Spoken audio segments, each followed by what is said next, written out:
اللہ تعالیٰ نے اس صورت میں جو سورہ بقرہ ہم نے پڑھی ہے بنی اسرائیل کا بہت زیادہ تذکرہ کیا ہے. کیوں کیا ہے؟ میں پہلے وہ 3 قسمیں مکمل کر دوں. ایک تو جو اللہ کو مانتے نہیں, ایک جو مانتے ہیں لیکن مانتے تو ہیں کہ ایک ہے بنانے والا, لیکن وہ کہتے ہیں اس سے بھی مانگنا جائز, اس سے بھی مانگنا جائز, اس سے بھی مانگنا جائز. بھائی کسی سے مانگنا جائز نہیں, اللہ کے سوا کوئی عبادت کے لائق نہیں ہے, نہ عیسیٰ ابن مریم, نہ حضرت مریم, نہ پیغمبر صلی اللہ علیہ وسلم, نہ غوث اعظم, کوئی بھی نہیں. صرف کون ہے؟ ایک ہے جس نے ہمیں بنایا. تو یہ تیسرا طبقہ ہے جو جنتی ہے. ان کے علاوہ سب فی النار. الحمد سے لے کے والناس تک قرآن کہتے ہیں یہ سب آگ میں, یہ ناکام ہے. تو ایک ہی طبقہ جنت میں جائے گا. تو اللہ تعالیٰ نے اس صورت میں بنی اسرائیل کا بہت زیادہ تذکرہ کیا. کیوں تذکرہ کیا؟ اس لیے کہ جیسے ہمیں اللہ نے کتاب دی, ہم سے پہلے موسیٰ علیہ السلام کو بھی دی, عیسیٰ علیہ السلام کو بھی دی, انہوں نے اپنے پیغمبروں کے ساتھ کیا کچھ کیا. تو اللہ ہمیں بتا رہے ہیں کہ تم اسلام کے ساتھ ایسا مت کرنا. وہ کیا گڑبڑ کرتے تھے؟ آج وہ سارے جرائم اس امت میں بھی موجود ہیں. گڑبڑ یہ کرتے تھے, ایک آیت یہاں پر آئی, فرمایا کہ ان الذين يكتمون ما انزلنا من البينات والهدى من بعد ما بيناه للناس, کہ ہم نے تورات اور انجیل میں ہدایت نازل کی, حق اور باطل کو بیان کیا. ان کے علماء کیا کرتے تھے؟ جو باطل علماء تھے وہ ان آیتوں کو چھپاتے تھے. ایک اور جگہ پہ اللہ نے فرمایا یحرفون الکلم عن مواضعہ, یہ بہت امپورٹنٹ آیت ہے. جو آیت جس مقصد کے لیے نازل ہوتی تھی نا, اس کو اس مقصد سے ہٹا کر کسی دوسرے رخ پہ لگا دیا کرتے تھے. اس کو کہتے ہیں معنوی تحریف. کیا کہتے ہیں اس کو؟ معنوی تحریف. بھئی آیت تو ہے, ہم مانتے ہیں قرآن اللہ, یہ تورات اللہ کا کلام ہے, انجیل کس کا کلام ہے؟ اللہ کا, لیکن اس کا یہ مطلب نہیں ہے. بھئی کیا مطلب ہے اس کا؟ وہ مطلب ہے جو ہم بتا رہے ہیں. اور یہ کام کرتے کیوں تھے؟ پبلک کو خوش کرنے کے لیے, کیونکہ پبلک خوش رہے گی تو ہدیے اور نذرانے بولو آتے رہیں گے. آج جو لبرل اور سیکولر قسم کے علماء آ رہے ہیں نا سوسائٹی میں, ان پر بھی یہ آیت پورے طور پہ صادق آتی ہے, اور جو بدعتی علماء ہیں ان پر بھی پورے طور پہ صادق آتی ہے یہ آیت. بدعتی لوگ کیا کرتے ہیں؟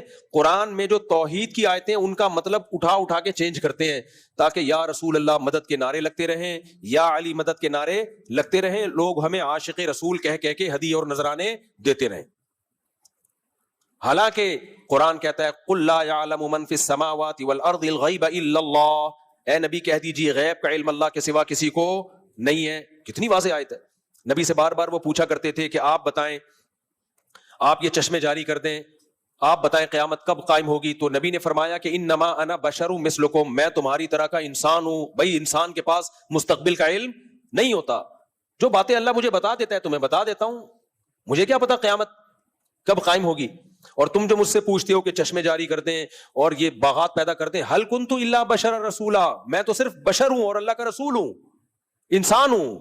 تو جیسے انسان کے پاس یہ طاقت نہیں ہوتی کہ وہ اشارہ کر کے چشمے جاری کر دے, تو میرے پاس بھی طاقت نہیں ہے. جو میرا دعویٰ ہے اس پر مجھ سے دلیل مانگو, جو میں نے دعویٰ نہیں کیا اس پہ مجھ سے دلیل مت مانگو. اب آج لوگوں نے تحریف کر کے کیا کر دیا. ایک بھائی مولانا صاحب کی تقریر میں سن رہا تھا, وہ کہہ رہے تھے دیکھو اللہ نے نبی سے فرمایا کہ اے نبی ابو جہل سے کہہ دو انما انا بشر مثلکم, میں تمہاری طرح کا انسان ہوں. توجہ ہے نا آپ لوگوں کی, کیسے کیسے اسکالر تحریفات کر رہے ہیں. اے نبی آپ کہہ دو کافروں سے کہ میں تمہاری طرح کا انسان. وہ کافر سامنے کون تھے؟ ابو جہل ابو لہب لوگ تھے نا. اور کہتے دیکھو لیکن صحابہ سے کیا فرمایا نبی صلی اللہ علیہ وسلم 100 میں وصال رکھتے تھے, بڑے لمبے لمبے روزے. تو صحابہ نے کہا کہ ہم بھی رکھیں گے. آپ نے فرمایا ایکم مثلی, تم میری طرح تھوڑی ہو. اب دیکھو دونوں کا مطلب الگ الگ ہے نا. آپ نے فرمایا تم میری طرح نہیں ہو, کیا مطلب جتنی اللہ نے مجھے طاقت دی ہے اتنی تمہارے اندر طاقت نہیں ہے. میں اللہ کا پیغمبر ہوں, میرا اللہ سے ایک رشتہ ہے, تو میں لمبے روزے رکھ سکتا ہوں, تم غروب آفتاب میں افطار کر لیا کرو. تو تم اس چیز میں مجھے فالو مت کرو. میں زیادہ وقت بھوکا رہ سکتا ہوں, نبی کی برداشت کی طاقت امتی سے زیادہ ہوتی ہے. یہ مطلب ہے نا, اور تو کوئی مطلب نہیں ہے. لیکن بھائی صاحب نے کیا کیا, انکار کر دیا کہ ایکم مثلی. نبی نے فرمایا تم میری طرح نہیں ہو. تو کیا مطلب, میں بشر نہیں ہوں, میں تو فرشتہ ہوں, میں تو نور ہوں, تم میری طرح نہیں ہو. پھر اس آیت میں تعویل کیا کی کہ دیکھو یہ تو کافروں سے خطاب ہے کہ میں تمہاری طرح کا انسان ہوں. تو کہا کافروں سے یہ خطاب کیا تمہاری طرح کا انسان ہوں. صحابہ سے کہا کہ تمہاری طرح کا انسان نہیں ہوں. تو صحابہ کی اولادیں ہم ہیں, ہم نبی کو اپنی طرح کا انسان نہیں سمجھتے, بشر سے اعلیٰ سمجھتے ہیں. اور یہ ابو جہل کی اولاد ہیں, کیونکہ ان سے خطاب ہی یہی ہوا تھا کہ میں تمہاری طرح کا انسان ہوں, لہذا ابو جہل کی اولاد جو ہے معاذ اللہ نبی کو اپنی طرح کا انسان سمجھتی ہے. او وہ جو نعرے لگ رہے ہیں، او خطیب زندہ باد فلانا. ہم نے کہا دیکھو یار، یہ ہے آیتوں کو اس کے اصل موضوع سے ہٹا دیں. اس کا آسان جواب ہے، لیکن جذباتی اسکالر نعرے بازی جہاں زیادہ تر لگ رہی ہو نا، عام طور پہ، ہمیشہ نہیں، بعض نعرے ٹھیک بھی ہوتے ہیں، عام طور پر وہ خطیبوں کے چسکے لے رہے ہوتے ہیں، تقریروں سے چسکے لینے کے لیے بیٹھے ہوتے ہیں، ان کا حقیقت تک پہنچنے سے کوئی تعلق نہیں ہوتا. ان کے بارے میں قرآن نے کہا ہے ما یاکلون فی بطونہم الا النار. ایسے خطیب اور ایسے اسکالر جن کو لوگوں سے واہ واہ مل رہی ہے اور ہدیے نذرانے مل رہے ہیں، یہ اپنے پیٹ میں جہنم کے انگارے ڈال رہے ہیں. جتنا کھانا ہے آگ کھا لو، یہ آگ ہے جو تم کھا رہے ہو. بھائی جواب یہ ہے کہ نبی نے ابو جہل سے جو فرمایا وہ بھی درست فرمایا، صحابہ سے جو فرمایا وہ بھی درست فرمایا. ابو جہل سے جو فرمایا اس کا مطلب الگ ہے، مطلب میں تمہاری طرح کا انسان ہوں، یعنی حقیقت اور ماہیت میں بشر ہوں. میرے والد عبداللہ تھے، میری والدہ آمنہ، میری اولاد سب انسان ہیں. جتنے بھی سید آج دنیا میں پائے جاتے ہیں سارے انسان ہیں، یہ کوئی اور مخلوق ہے وہ. اور یہ جو صحابہ سے آپ نے فرمایا میں تمہاری طرح نہیں ہوں، کیا مطلب؟ میرے اندر برداشت کی قوت تم سے زیادہ. وجہ اس کی ہے کہ میں پیغمبر ہوں، میرا اللہ سے تعلق تم سے زیادہ. تو اس کا کون منکر ہے بھائی؟ اس کائنات میں سب سے زیادہ اللہ کے قریب کون تھے؟ محمد صلی اللہ علیہ وسلم. اور سب سے زیادہ خواہشات پہ قابو پانے کی طاقت کس کے پاس تھی؟